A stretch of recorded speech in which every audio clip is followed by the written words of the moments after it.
నమస్తే వీతిరికి స్వాగతం. లక్ష్యం సమాహితం. మరికొద్ది రోజుల్లో నవంబర్ 30 తేదీన రాష్ట్రంలో శాసనసభ ఎన్నికలకు పోలింగ్ జరగనుంది. సూర్యాపేట నియోజకవర్గం నుండి బీఆర్ఎస్ నుండి ఎమ్మెల్యే అభ్యర్థిగా ఇప్పుడు ప్రస్తుతం కొనసాగుతున్న మంత్రి జగదీశ్వర్ రెడ్డి పోటీ చేస్తున్నారు. బీజేపీ నుంచి సంఖ్య వెంకటేశ్వరరావు, కాంగ్రెస్ నుంచి దామోదర్ రెడ్డి, అదేవిధంగా బీఎస్పీ నుంచి జాన యాదవ్ పోటీ చేస్తున్నారు.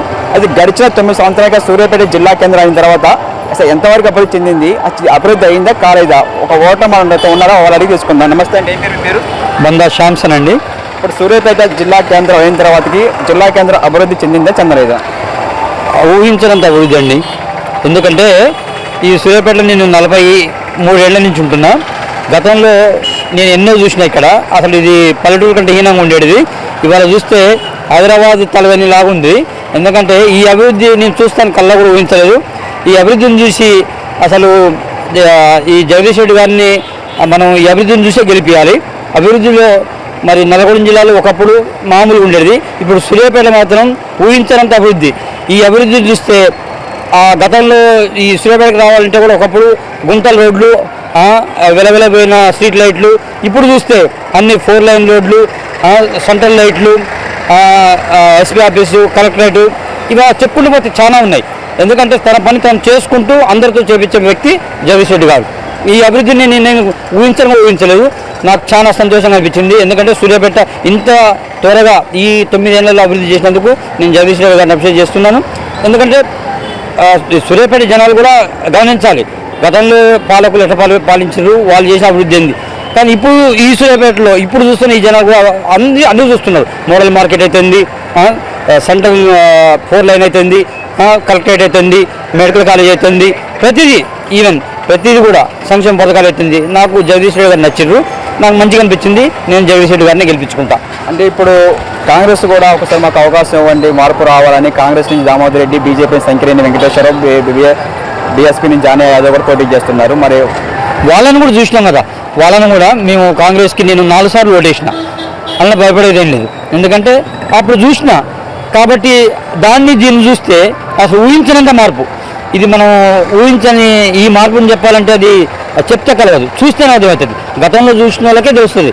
నేను అది చూసినా, ఇది చూసిన. ఇప్పుడు 2023 నవంబర్ 30 పోలింగ్ జరగనుంది. మరోసారి సూర్యాపేట నియోజకవర్గాలకి ఎమ్మెల్యే ఎవరైతే గెలిస్తే ఇంకా అభివృద్ధి చెందిందని మీరు భావిస్తున్నారు? నాకు తెలిసి నేనైతే జగదీష్ రెడ్డి గారికి వేస్తాను, టీఆర్ఎస్కి వేస్తాను. అంటే టీఆర్ఎస్ కావచ్చు, బీఆర్ఎస్ కావచ్చు. కాకపోతే ఏంటంటే జనాలు ఏదో ఊహించుకుంటున్నారు. కానీ నాకు తెలిసి ఇంత అభివృద్ధి మాత్రం జగదీష్ రెడ్డి గారి పీరియడ్లో అయింది. అంటే మూడోసారి కూడా ఎమ్మెల్యే మంత్రి జగదీష్ గెలిపిస్తేనే మూడోసారి కూడా ఊహించిన విధంగా అభివృద్ధి చెందిందని భావిస్తున్నారు? ఊహించనంత. ఎందుకంటే ఇప్పుడు చూసినాం కాబట్టి ఇంకా దీనికంటే ఇంకా గొప్పగా చేసే ఆశ ఉంది నాకు. సరే, ఒకసారి మళ్ళీ జగదీష్ గారు గెలిపించి ఆ ఆశ కూడా నేను నెరవేర్చుకుంటాను. అదేవిధంగా తెలంగాణ రాష్ట్ర ప్రభుత్వం అనేక సంక్షేమ పథకాలు ప్రవేశపెట్టింది. వికలాంగులకు పెన్షన్స్ అని, దళిత బంధు అని, గృహలక్ష్మి అని, అనేక రకాల సంక్షేమ పథకాలు ప్రవేశపెట్టింది. ఈ తెలంగాణ రాష్ట్ర ప్రవేశపెట్టిన సంక్షేమ పథకాల్లో మీరేమన్నా పథకాలు లబ్ధి పొందారా? లబ్ధి పొందినామండి. ఎందుకంటే మా పిల్లలకి యూనివర్సిటీలో ఫీజు రియంబర్స్మెంట్ వచ్చింది, అదొకటి. నాకు రైతు బంధు వస్తుంది, అదొకటి. మా అన్నదమ్ములకు కూడా కొన్ని రైతు బంధువులు వచ్చినాయి. ఎందుకంటే ఈ రైతు బంధు మాకు గతంలో లేకుండే. ఇప్పుడు మాత్రం కంపల్సరిగా నాకు ఒక ఎకరన్నర ఉంది. నాకు దానివల్ల నాకు ఒక సంవత్సరానికి ఒక కొంత అమౌంట్ ముట్టింది. మా పిల్లలకి ఫీజు రియంబర్స్మెంట్ పూర్తిగా వచ్చింది. ఈవెన్ మా అత్తగారికి, మా బావగారికి మోకాలు చిప్పి ఆపరేషన్ చేయించినాం. అది పూర్తిగా మాఫీ. ఎందుకంటే బయట పోయి అడిగితే 2,50,000 చెప్పారు. ఇవాళ నేను ఒక్క పైసా కూడా ఖర్చు పెట్టుకోకుండా మోకాలు చిప్పి వేయించిన. అది కేసీఆర్కి అది చెందుతుంది. ఇంకోటి 24 గంటల కరెంట్ ఉంది. ఆ 24 గంటల కరెంట్ వల్ల మా ఊళ్ళో ఉన్న బోర్లకు కూడా ఎప్పుడు కూడా నేను ఇంత కరెంట్ ఫీజు కట్టింది లేదు. ఎందుకంటే అర్థం రైతులకి 24 గంటల కరెంట్ అనేది అందడం లేదని ప్రత్యక్షాలు అంటున్నాయి. అది 24 గంటల అందుతుందా అనలేదా? మరి కరెంటు తీగలు పట్టుకుంటే తెలుస్తుందండి. కరెంటు తీగలు పట్టుకుంటే అది మరి అందుతుందా లేదో తెలుస్తుంది. ఒకసారి పట్టుకున్నాక అందిందంటేనేమో ఓకే, అందులేదంటే అప్పుడు మనం ఉండేలో కానీ ఎక్కడనే రైతులకి 24 గంటల కరెంట్ అందుతుందా లేదా? 100% అండి. ఎందుకంటే గతంలో నేను చూసిన, ఎందుకంటే గతంలో మనం నల్గొండ జిల్లా కాదు, ఈవెన్ తెలంగాణ రాష్ట్రం మొత్తం బీడు భూములు. ఇవాళ ఒక్కసారి బయటికి వెళ్ళి ఒక కారు బండి వేసుకొని తిరగమనండి, భూమి మీద పచ్చని పరిచినట్టుగా ఉంటుంది. ఆ గొప్పతనం ఎవరండి? ఈ సూర్యాపేటలో ఒకప్పుడు నీళ్ళు లేకుండే మనం మురికి నీళ్ళు తాగిన రోజులు ఉన్నాయి. ఇవాళ కృష్ణా నీళ్ళు వచ్చి సూర్యాపేటలో ప్రతి ఒక్కరు మంచి నీళ్ళు తాగుతున్నారు. నేను మూసి నీళ్ళు తాగి ఇబ్బంది పడే రోజులు ఉన్నాయి.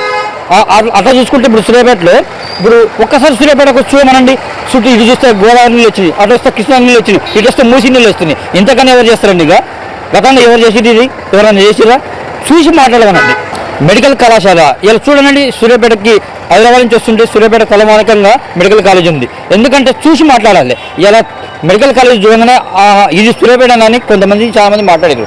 ఆ గొప్పతనం మాత్రం కేసీఆర్ గారిది, జగదీష్ రెడ్డి గారిది. ఒక ఓటర్ ఏమంటున్నారంటే గత 9 సంవత్సరాలుగా ఇప్పుడు అసలుకి జరిగిన అభివృద్ధి ఈ 9 సంవత్సరాల్లోనే ప్రస్తుత మంత్రి జగదీష్ రెడ్డి చాలా ఊహించని విధంగా అభివృద్ధి చేశారని, అదేవిధంగా సంక్షేమ పథకాలు కానీ సీఎంఆర్ఎఫ్లు కానీ అనేక రకాలుగా మంజూరు చేశారని చెప్తున్నారు.